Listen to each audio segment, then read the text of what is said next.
Just like that, back on land with Fight Night picks and a short notice addition to this card, looking to come back better than ever. I mean, Damon Blackshear, I don't know if you can, but he fought back in June, getting that first UFC win against Brazil's Luana, looking to move it forward quickly. He was supposed to be taking on Ultimate Fighter Season 29 finalist Breeden. He's out of the fight, and on the short notice, it was across the wire Monday night, Tuesday morning, a little bit after 1 a.m. Eastern. We had the tweet out there from the man himself, Marcel Dorf, saying, hey, the guy that's in, it is going to be Jose Johnson. And everybody here with the channel, MMA fans, coast to coast, they should be familiar with Jose Johnson. I mean, if you consider it, he fought on Dana White's Contender Series about this time last year against Costanza. Wait, no, it was Cartwright. Jack Cartwright. He got the win by decision there. He's 1-1 on Contender Series because, of course, Jose Johnson not successful against Ronnie Lawrence a few years ago. So for Johnson, he kind of did a little bit of a Tyreek Hill. He stutter-stepped his way into the UFC. He was originally supposed to take on Vince Morales last year. That fight fell out. Then he was supposed to take on Garrett Armfield back in late winter, early spring. That fight fell out. UFC roster watch threw the tweet out there. They said that he was out of the UFC, but all of a sudden we get Jose Johnson into this fight, and I know Matt and I had a good time previewing Jose Johnson's debut that was supposed to be. Now he gets this opportunity on less than a week's notice against Damon Blackshear. You guys have been missing Matt for the last couple of weeks. Let's throw it on over to that breakdown of Jose Johnson's debut. Matt, when I looked at Jose Johnson, he was a guy that we talked about a lot coming into his fight on Dana White's Contender Series, and he's a guy that had a couple of different opportunities there. One against Ronnie Lawrence, and then one this past summer against Jack Cartwright, a well-known wrestler and a Cage Warriors champion. But when I look at a guy like Johnson, it was like, geez, this guy's really got quite a record behind him. And then after his win over Cartwright, and we'll talk a lot about that, Dana White said, it was a very weird fight. I don't sign guys that are 14-7. Your story got me. So Dana White, thinking along the same lines as Craig Allen, I guess. And maybe I'm going to zag a little bit, but I do agree with the sentiment behind what you guys are saying. Like, you don't often see people with these records come into the UFC, but what I will say about Johnson is he didn't lose to complete scrubs on the regional scene. Like, he did lose to a fairly high level of competition. That's something we talk about a lot. It's, hey, you either beat guys you're supposed to beat, or you do have a hard ride up to the UFC. And I think for Johnson, he went through some difficult fights, but it's made him the well-rounded fighter that he is nowadays. And Johnson is as big as a bantamweight can possibly get. Like, well, he looks like Tyler, the Creator, in the picture there. A little bit. He's not like how we joked about with AJ Fletcher, how he might have a bit of a fluffer with his height being 5'10". Johnson is all of 6 feet. Now, he is one of these awkward fighters to where if he is able to use all of his reach, he has a handful to deal with on the complete outside. He has good boxing. He can throw with power from both sides too. He doesn't just rely on his right hand or his left hand, but the problem is he's a fighter who hasn't really utilized the middle range all that well with his striking yet. He doesn't necessarily have the elbows. He's not a physically strong guy too, and that's kind of the weakness that a lot of these very tall fighters are going to have in a weight class. What you have in height, you're going to lack in strength because you kind of have to be thin because everyone has to make the same weight class. So for Johnson, I will be curious to see how he deals with some of the clinch control that his opponents are going to bring to him, because that's going to be the game plan that the majority of his opponents do. You're not going to want to deal with a 6-foot tall bantamweight on the outside of his reach, so you're going to want to try to crash that distance. Well, when you look at both of these guys, you consider their overall careers. For Johnson, what's the story? He struggles with takedown defense. Now, he's rounded that out with good jiu-jitsu off the bottom, but he can find himself trying to switch positions and just losing time on the mat. Now, he's not a guy that gets held down at the shoulders, pinned down like a wrestler, and then we're in trouble. We're like a turtle off our back. But for Johnson, he will spend extended amounts of time on the mat. And for Johnson, what I saw out of all of these fights, you go back to his fight against Deulani Perry, who was 36 years old in that matchup. That one was actually up at featherweight for Johnson. He goes out there and, oh boy, 12 seconds, right cross, ends up with a knockout, which was kind of reminiscent of Johnson's fight with Mana Martinez on Looking for a Fight, where Mana lands that left hook, it drops Johnson, that's the end. Mana gets the belt, Mana ends up in a really good slot. So for Johnson, the things that I really liked, the size, of course, the right hand in all of his fights is his toughest weapon, whether he throws as a straight punch or a cross over your jab. Those are some really good things that I like out of Johnson. He is very much a complete Muay Thai striker. He'll throw kicks to all three levels.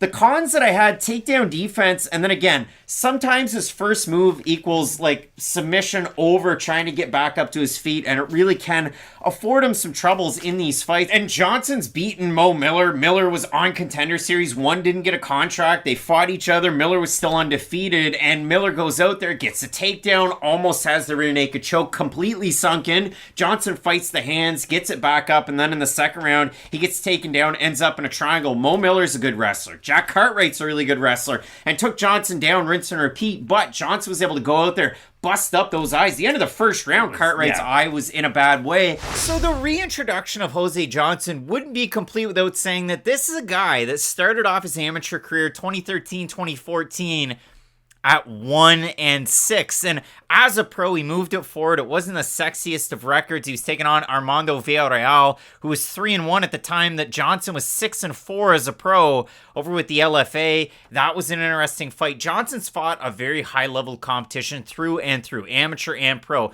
I mean, as an amateur, back-to-back fights with Carlos Hernandez, who was an IMMAF champ, and Charles Johnson. Both of those losses, but to really compare and contrast both these guys, you could say the same thing for Damon Blackshear. I know for the last 3 fights that Blackshear's had in the UFC, I've kind of gone off on that tangent of he was a guy. NEF 34, first card that I ever went to, Blackshear was that main event. And he was on the Fight Night Picks podcast a way back when. But if you look at Blackshear, fights against Pat Sabatini for the big time championship with CFFC at featherweight. He fought Danny Sabatello for a Titan Bantamweight championship. And he also fought Chris Mutino all outside of the UFC. Now, Blackshear was successful at picking up the CFFC Bantamweight strap before he made his entry into the UFC. And for Blackshear, really interesting fights to kick off his UFC career. Comes in on about 10 days notice to take on Yusuf Zalal. Wins the first round, wins the second round, and he's 10-8'd in the third round on 2 judges' scorecards against Zalal. The last judge had it, that was Chris Crail, had it 29-28 for Blackshear in that fight. So majority draw, and it is what it is. He moves it forward, UFC 285, that one at T-Mobile Arena. Jones versus Gone on the marquee, and Blackshear loses to Farid Basharat, but he rallies in the third round. And if you look at Blackshear's last time out, he's in the underdog status. He was taking on, as I said to open the video, Novo Uniao's Luan Lacerda. Now, Lacerda had a little bit of the rub because he had a crazy fight against Cody Stamann in his debut. You gain a lot of stock in a loss like that. Kind of like what we had Diego Lopez do against Movsar Evloev, except Lopez was able to get the win against Gavin Tucker. For Blackshear against Lacerda, you'd think Lacerda would win. He was favored to win the fight. Blackshear goes out there, pressures forward, and the big thing for Blackshear too, started off his pro career at Team ROC in South Carolina, moved it down to Jackson Wink, trained there for a very long time, but for Blackshear, before that last fight against Lacerda, he moved his training to Florida. See, I tried to turn Lacerda into Florida, and you get your words mixed up. But Blackshear moves it down to Florida, trains with KO Zone. And we've seen a few fighters make some changes and go to KO Zone. Omar Morales is one of them. After he made that move, a split decision loss to Chris Duncan. Very competitive fight. But Daniel Marcos also training out of American Combat Gym and the KO Zone as well. Marcos looked great his last time out against Davey Grant in a very close fight. But Blackshear against Lacerda, pressuring the action. Lacerda throws a big overhand left. Blackshear goes into clinch in the first round, gets down to the mat, and then all of a sudden it's a leg lock attempt from Lacerda. Blackshear scrambles out of it. Second round, similar situation. Blackshear pounds away. We had War Tyone say, that's it. And if we didn't have fights out of Muhammad Naimov against Jamie Marlicky, if Jim Miller didn't steal the soul of Jesse Butler on that same night, I think you would have seen Damon Blackshear go away with a performance bonus. He's a guy that wrestled in high school, is Blackshear, an interesting name of a school, Frankfurt Pioneers back in the Northeast. And if you look at it for a guy like Blackshear, really good in the scrambles, very, very speedy. You saw that in his pro career before he came into the UFC. We've seen good takedown attempts. We've seen slick striking.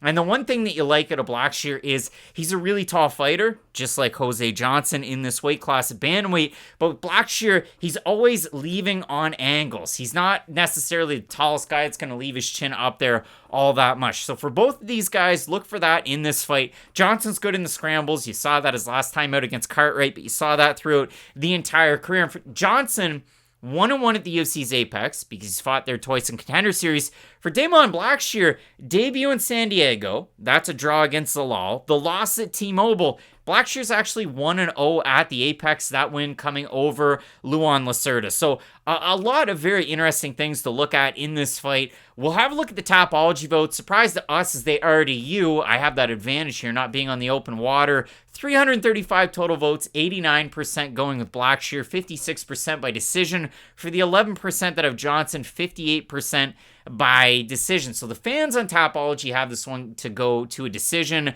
For me in the fight, I'm going to go with Damon Blackshear, and it's really fun because, listen, I pumped the guy's tires coming into the UFC. Seeing him way back when, you could tell that he was a very special athlete. So I picked him to beat Zalal.